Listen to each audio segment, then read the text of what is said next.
President Biden in New Hampshire. The president in the Portsmouth harbor, which has benefited from the bipartisan infrastructure law. The White House says that port, which handles 3.5 million tons and nearly $2 billion of cargo a year, got nearly $2 million through the new law for maintenance, including a major widening project. The president telling that crowd the infrastructure law is bringing jobs, affordable high-speed internet to more homes and businesses, and upgrades to stormwater systems and power grids. He also touched on inflation and high gas prices, the impacts of the chip shortage on inflation, and what he calls the Putin price hike on gas. Of course, the president referring to Russia's invasion of Ukraine. The president trying to tout his successes while the White House deals with so many global issues, the pandemic, Russia, and rising inflation. So let's get into it with ABC News Deputy Political Director Avery Harper and ABC News contributor and business expert Alexis Christoforous. Thank you both for joining me, coming out of the president's remarks there in Portsmouth, New Hampshire. Avery, this is the first of two trips this week the president is taking to promote his bipartisan infrastructure law. We saw some trips last week as well. What's his sales pitch here during this political environment? Right. Well, we know the midterms are coming up, and historically, the midterms are not really great for the president's party. And we know that the White House said that we would see President Biden out across the country with Democrats who are running for re-election. And this is really a part of that. We saw the president sing the praises of Senator Maggie Hassan of New Hampshire, who is up for re-election. And these remarks were really about touting his successes, mainly the bipartisan infrastructure law. That's why we saw him at a port in New Hampshire. But it's also about calling attention to what the Biden administration has yet to be able to fulfill. Because if they do not get Democrats back in office, if Republicans take control of one or both chambers of Congress, the remaining agenda items are going to be really difficult to complete. Yeah, some political realities there for President Biden, who's been in this game for a long time. Avery, I want to play a bit of what he said during his remarks and get your thoughts on the other side. We're the only country in the world, I believe, that has come out of every crisis we faced stronger than when we went in. Literally stronger than we went in. That's the history of the journey of this country. The president there trying to get some emotions from the crowd there as he takes this road trip to try to sell so many things, including that bipartisan infrastructure law, to the people, Avery. That's right. And again, it is really about getting folks to understand the difficult circumstances that this administration finds themselves in while they try to forge ahead on some of those large agenda items. And again, it's really about appealing to voters, trying to get them to get out to the polls, support Democrats so they can continue to move forward on their agenda.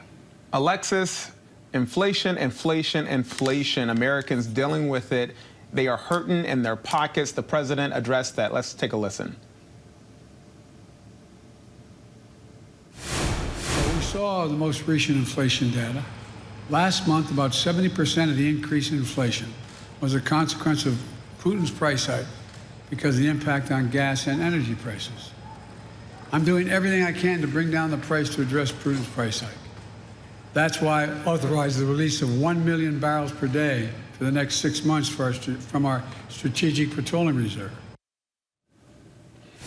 Alexis, let me remind our viewers that just yesterday, the Biden administration revealed that more sanctions on Russia are coming amid continued aggression in Ukraine.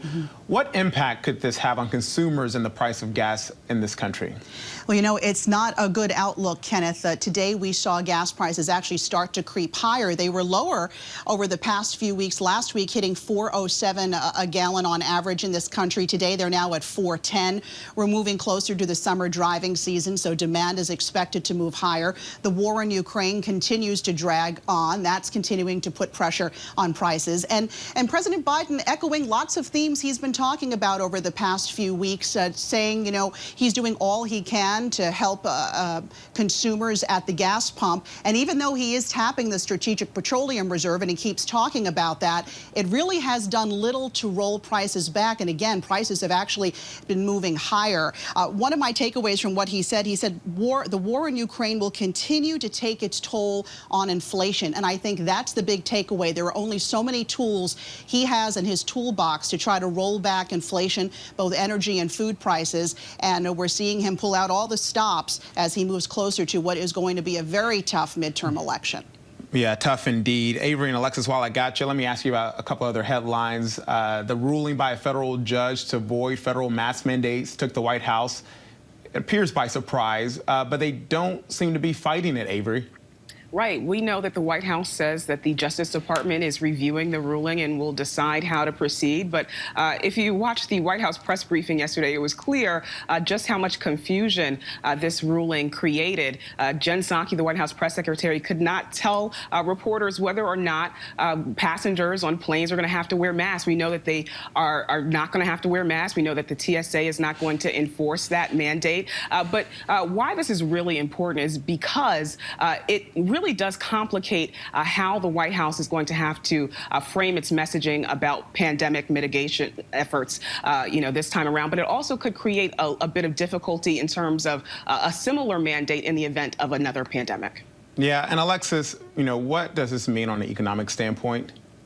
Well, in terms of lifting the mask mandate, I think we need to move past the confusion first. Some clarity, I think, would help a lot of things. But if you look at what's happening on Wall Street today, Kenneth, we've got a nice, strong rally. And leading the way are these travel stocks, the hotel stocks, the cruise lines. They're all rallying because they believe that now that the mask mandates have been lifted, more people will want to go out and travel and stay in hotels.